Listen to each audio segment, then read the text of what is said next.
ಪ್ರೀತಿಯ ಪೋಷಕರೇ, ನಿಮಗೆ ಒಂದು ರಿಕ್ವೆಸ್ಟು. ದಯವಿಟ್ಟು ನಾಳೆ ನಿಮ್ಮ ಮಕ್ಕಳ ಫಲಿತಾಂಶವನ್ನು ನಿಮ್ಮ ಮಕ್ಕಳಿಂದ ಕೇಳಬೇಡಿ. ಒಂದು ರಿಕ್ವೆಸ್ಟ್ ನಿಮ್ಮಿಂದ, ಅವರೇ ಸ್ವತಃ ಬಂದು ನಿಮಗೆ ಅವರ ರಿಸಲ್ಟನ್ನು ಹೇಳ್ತಾರೆ.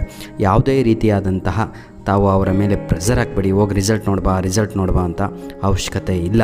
ನಿಮ್ಗೆ ಅಷ್ಟು ಆಸೆ ಇದ್ದರೆ ದಯವಿಟ್ಟು ಆ ಮಗು ಓದುತ್ತಿರುವ ಕಾಲೇಜಿಗೆ ನೀವೇ ಹೋಗಿ ರಿಸಲ್ಟನ್ನು ನೋಡಿಕೊಂಡು ಬನ್ನಿ.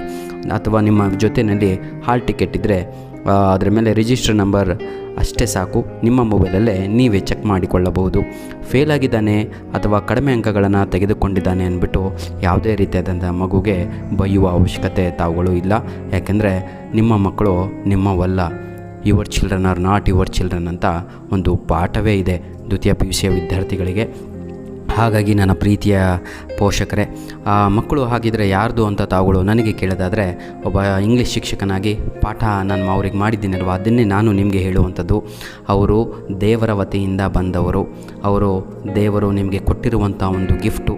ದಯವಿಟ್ಟು ಆ ಗಿಫ್ಟನ್ನು ನಾಳೆ ರಿಸಲ್ಟ್ ಬಂದ ತಕ್ಷಣ ಒಗಿಬೇಡಿ, ಹೊಡಿಬೇಡಿ, ಬೈಬೇಡಿ. ಆ ಗಿಫ್ಟನ್ನು ಇಷ್ಟು ದಿನ ಯಾವ ರೀತಿಯಾಗಿ ಗಿಫ್ಟ್ ಅಂತಲೇ ಇಟ್ಕೊಂಡಿದ್ರೋ ಅದೇ ರೀತಿಯಾಗಿ ಇಟ್ಕೊಳ್ಳಿ. ನನ್ನ ಒಂದು ನಿಮಗೆ ಮನವಿ ನನ್ನ ಕಡೆಯಿಂದ. ಇನ್ನೊಂದು ಮುಖ್ಯವಾದ ವಿಷಯ, ಬಹಳ ಕಡಿಮೆ ಅಂಕಗಳನ್ನು ತೆಗೆದುಕೊಂಡಿದ್ದರೆ ಮುಂದಿನ ತಿಂಗಳೇ ಅವರಿಗೆ ಎಕ್ಸಾಮ್ 2 ಅಂತ ಇರುತ್ತೆ. ಅದರಲ್ಲಿ ಚೆನ್ನಾಗಿ ಬರೆದು ಒಳ್ಳೆ ಅಂಕಗಳನ್ನು ತೆಗಿ ಅಂತ ಒಂದು ಮಾತನ್ನು ನಿಮ್ಮ ಬಾಯಿಂದನೇ ಹೇಳಿಬಿಟ್ರೆ ಮಗು ಸಂತೋಷವಾಗಿ ನಿಮ್ಮ ಜೊತೆ ಸಂತೋಷವಾಗಿ ಬಾಳುತ್ತೆ. 1 ಪೇಪರ್ 1 ಮಾರ್ಕ್ಸ್ ಕಾರ್ಡ್, ಹೌದಲ್ವಾ? Won't decide his destiny.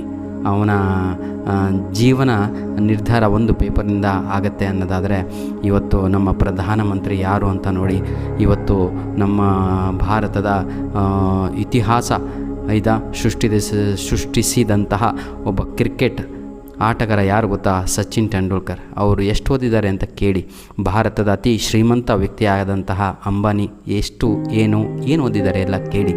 ಹಾಗಾಗಿ ನನ್ನ ಪ್ರೀತಿಯ ಪೋಷಕರೇ, ಅವರಿಗೆ ಅವರದೇ ಆದಂತಹ ಆಲೋಚನೆಗಳು, ಆಸೆಗಳು, ದೇವರು ಆಲ್ರೆಡಿ ಅವರಿಗೆ ಏನಾಗಬೇಕು ಅಂತ ಡಿಸೈಡ್ ಮಾಡಿದ್ದಾನೆ. ಅದರಲ್ಲಿ ನಿಮ್ಮ ಮಕ್ಕಳ ಸ್ವಲ್ಪ ಶ್ರಮ ಬೇಕು.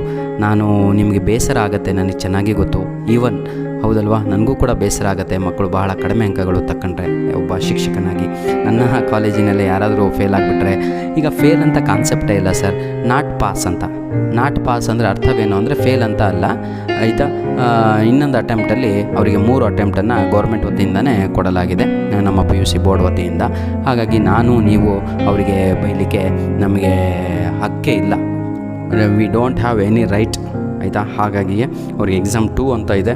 ಯಾಕಂದರೆ ಕೆಲವೊಬ್ಬರು ಮಕ್ಕಳು ಅವರೇ ಡಿಸೈಡ್ ಮಾಡಿರ್ತಾರೆ ಎಕ್ಸಾಮಲ್ಲಿ ಈ ರೀತಿಯಾಗಿ ನಾನು 3 ಸಬ್ಜೆಕ್ಟ್ ಚೆನ್ನಾಗಿ ಮಾಡ್ಕೊಂಡು ಎಕ್ಸಾಮ್ 2ನಲ್ಲಿ ಇನ್ನೊಂದು 3 ಸಬ್ಜೆಕ್ಟ್ ಚೆನ್ನಾಗಿ ಮಾಡ್ಕೊಳ್ಳೋಣ ಅಂತ. ಇದು ಒಂದು ನೆಪ. ನಮ್ಮ ವಿದ್ಯಾರ್ಥಿಗಳೇ, ನೀವು ಕೂಡ ಈ ಒಂದು ವಿಡಿಯೋ ಕೇಳ್ತಾಯಿದ್ರೆ ನಿಮ್ಮ ತಂದೆ ತಾಯಿಗಳು ನಿಮಗೆ ಸರಿಯಾಗಿ ಬೈತಾ ಇದ್ದರೆ ಅಥವಾ ಏನಾದ್ರು ಮಾಡ್ತಾಯಿದ್ರೆ, ನಾನೇ ಡಿಸೈಡ್ ಮಾಡಿದ್ದೆ ಎಕ್ಸಾಮ್ 1ನಲ್ಲಿ 3 ಚೆನ್ನಾಗಿ ಬರೆಯೋಣ, ಇನ್ನೊಂದು 2 ಎಕ್ಸಾಮ್ 2 ಅದರಲ್ಲಿ ಚೆನ್ನಾಗಿ ಬರೆಯೋಣ ಅಂತ ಡಿಸೈಡ್ ಮಾಡ್ಕೊಂಡಿದ್ದೆ ಅಂತ ಒಂದು ಡೈಲಾಗ್ ಹೊಡೆದು ಕೈ ಬಿಟ್ಬಿಡಿ, ಮುಗೀತು. ಮುಂದವರೇನು ನಿಮ್ಮ ಸುದ್ದಿಗೆ ಬರಲ್ಲ.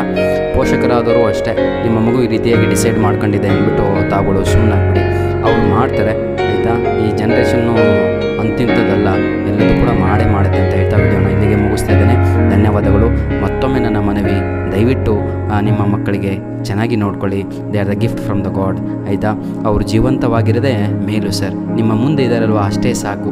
ಇವತ್ತಿಲ್ಲ ನಾಳೆ ಉದ್ಧಾರ ಆಗೇ ಆಗ್ತಾರೆ, ಒಳ್ಳೆಯವರು ಆಗೇ ಆಗ್ತಾರೆ, ಒಳ್ಳೆ ಅಂಕಗಳನ್ನು ತೆಗಿತಾರೆ, ಜೀವನದಲ್ಲಿ ಯಶಸ್ಸನ್ನು ಕಂಡೇ ಕಾಣ್ತಾರೆ ಅಂತ ಹೇಳ್ತಾ ವಿಡಿಯೋನ